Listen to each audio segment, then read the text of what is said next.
Mesdames et messieurs, ravis de vous retrouver pour ce tour de l'actualité parlementaire. À cette tribune du Parlement, on parlera du chômage des jeunes qui est dans le viseur du gouvernement burkinabé. Il a organisé le Salon national de l'emploi et des métiers. Ce salon, placé sous l'égide du chef du Parlement burkinabé, le Dr Ousmane Bougouma, se veut une réponse concrète au chômage des jeunes. Les détails en début d'édition. Dans cette édition, il sera également question du joyau industriel de plus de 5 milliards de francs CFA qui brille désormais à Yakou.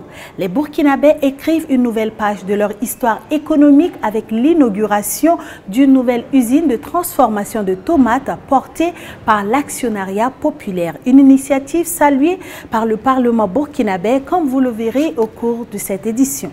Dans l'interview express, l'honorable Marie-Angèle Tiendré-Burgo Kalenzaga, présidente de la CGSH, revient sur l'audition du gouvernement sur les enjeux de la réhabilitation du lycée Philippe Zenda Kaboré et du retour de l'éducation civique et morale dans les curricula scolaires. C'est le sommaire de cette édition. Mesdames et messieurs, merci de nous suivre.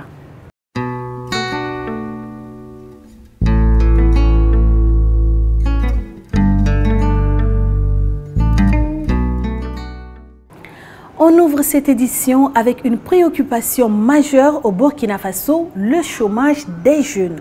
Et le Salon national de l'emploi et des métiers édition 2024 qui s'est tenu du 17 au 18 décembre dernier à l'université Joseph Kizerbo de Ouagadougou se veut une réponse à ce problème.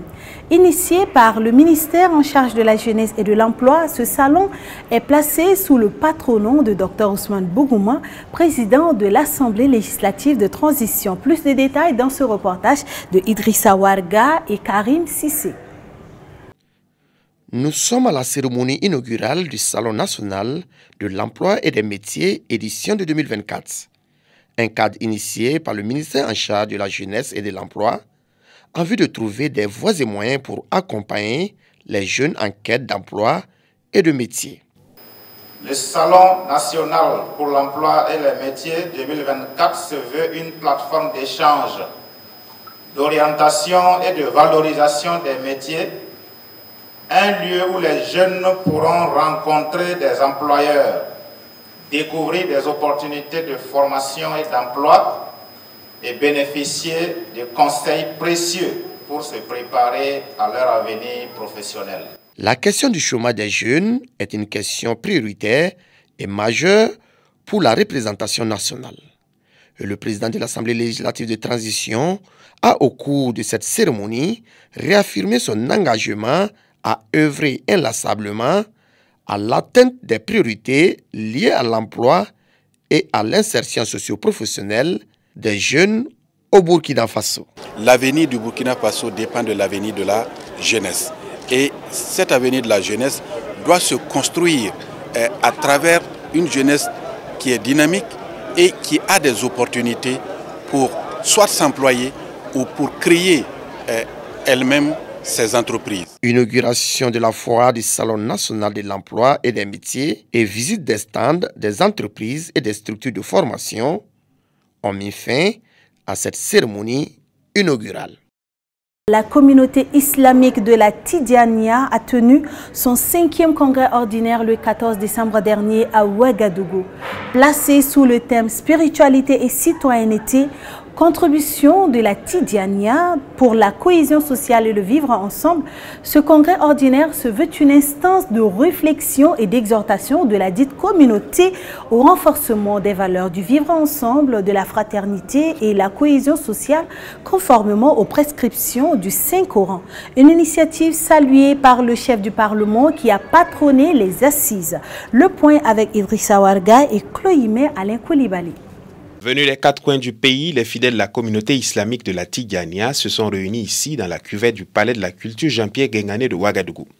Une rencontre pour échanger autour des questions de cohésion sociale et de vivre ensemble à la faveur de leur 5e congrès ordinaire. L'initiative est saluée par le premier responsable du Parlement qui a pris part aux assises. En tant que leader religieux, en tant que guide spirituel, ils ont une contribution fondamentale afin que nous ayons un regard à l'égard de l'autre en tant que frères et pour que nous puissions ensemble dans cette fraternité-là, recoudre les cœurs, reconstruire un Burkina Faso meilleur et regarder l'avenir avec plus de sérénité. Et nous savons bien que nous traversons une période très difficile. Les textes fondamentaux aussi nous éclairent et nous incitent aussi de vivre ensemble. Le partage, la tolérance, tous ces valeurs, on doit faire des efforts, conjuguer nos efforts le maximum possible pour profiter de notre temps. Pour l'occasion, un prix est décerné au président de l'Assemblée législative de transition pour sa contribution au dialogue interreligieux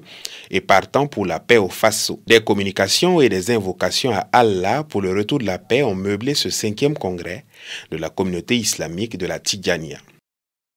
On en vient à présent à ce nouveau géant industriel qui voit le jour à Yako, dans la région du Nord. L'inauguration de cette structure spécialisée dans la transformation et la commercialisation de la tomate en produits dérivés a été faite le 16 décembre dernier par le chef de l'État, le capitaine Ibrahim Traoré. La représentation nationale n'a pas marchandé sa présence à cette cérémonie. Le chef du Parlement, Dr Ousmane Bougouma, accompagné d'une délégation de parlementaires, a salué cet exemple concret de l'actionnariat populaire. Raïssa Compaoré et Anatole Nakoulman. À Yako, le chef du Parlement apporte son soutien à l'essor socio-économique du Burkina Faso aux côtés du président du Faso. Cette usine, telle que présentée devant la tribune officielle par Aziz Nian, président du conseil d'administration de la société Faso Tomate, a une capacité de transformation de 100 tonnes de tomates par jour. Elle offre à l'ouverture 107 emplois directs et plus de 1500 emplois indirects. Un succès qui réjouit la représentation nationale. Pour les forces vives de la région, c'est avec une grande satisfaction que nous accueillons cette bonne nouvelle.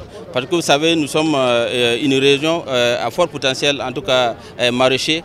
L'inauguration de cette usine va permettre à nos producteurs qui font vraiment dans la spéculation de la tomate d'écouler leur production. Et ça va, j'allais dire, accroître en tout cas leur pouvoir d'achat et permettre également d'employer beaucoup de jeunes de la région. Donc naturellement, en tant que jeune et en tant que représentant de cette région, c'est un sentiment de satisfaction qui m'anime à l'heure actuelle. Il s'agit de la deuxième usine du genre. L'érection de ces usines de transformation et de commercialisation de produits dérivés de la tomate entre dans le cadre du programme de l'entrepreneuriat communautaire piloté par l'Agence pour la promotion de l'entrepreneuriat communautaire.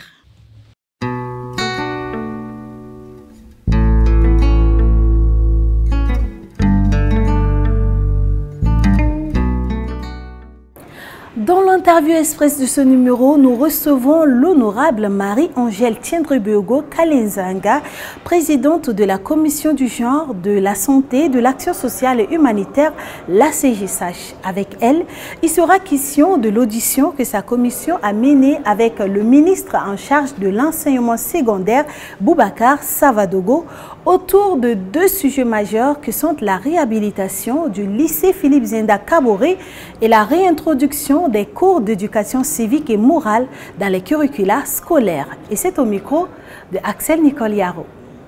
Le 17 décembre dernier, votre commission a auditionné le ministre en charge de l'enseignement sur deux thématiques majeures. Il s'agit de la réhabilitation du lycée Philippe Zenda Kaboré et la réintroduction du cours d'éducation civique et morale dans les curricula scolaires.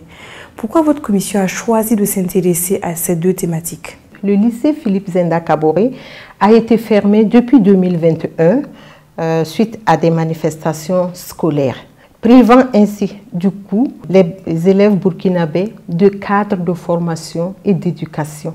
Voilà pourquoi la commission en charge de l'éducation de l'ALT s'est autosaisie de ce dossier et a organisé cette séance avec Monsieur le ministre.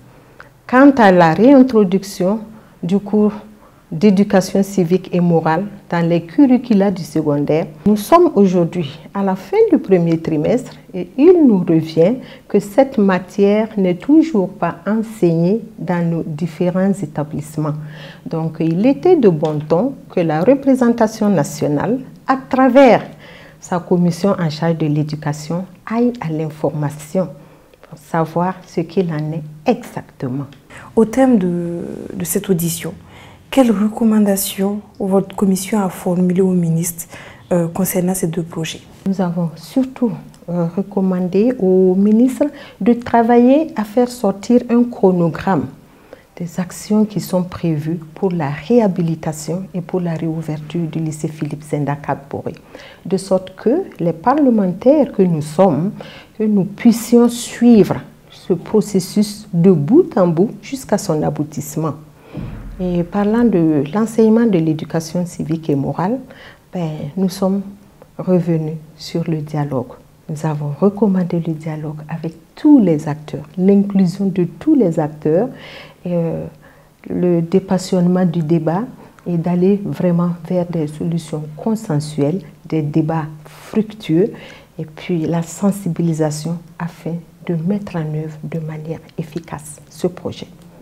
C'est la fin de cette interview express. Je vous remercie de nous avoir accordé cet entretien.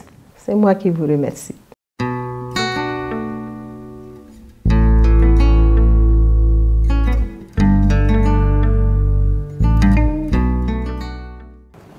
Le vocable parlementaire du jour se penche sur le processus d'élaboration et d'adoption de la loi de finances. Quelles sont les grandes étapes de la conception de ce texte fondamental?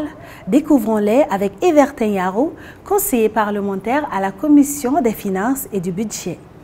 Le processus d'examen et de vote de la loi de finances se passe essentiellement à deux niveaux. Dès lors que la conférence des présidents est saisie du projet de loi de finances, l'impute à la commission chargée des finances et du budget qui met en place un mécanisme d'examen du budget consistant en l'audition et un entretien avec toutes les structures publiques de l'État qui bénéficient des crédits budgétaires. Et ensuite vient les échanges avec le ministre en charge de l'économie et des finances qui est le principal porteur du dossier.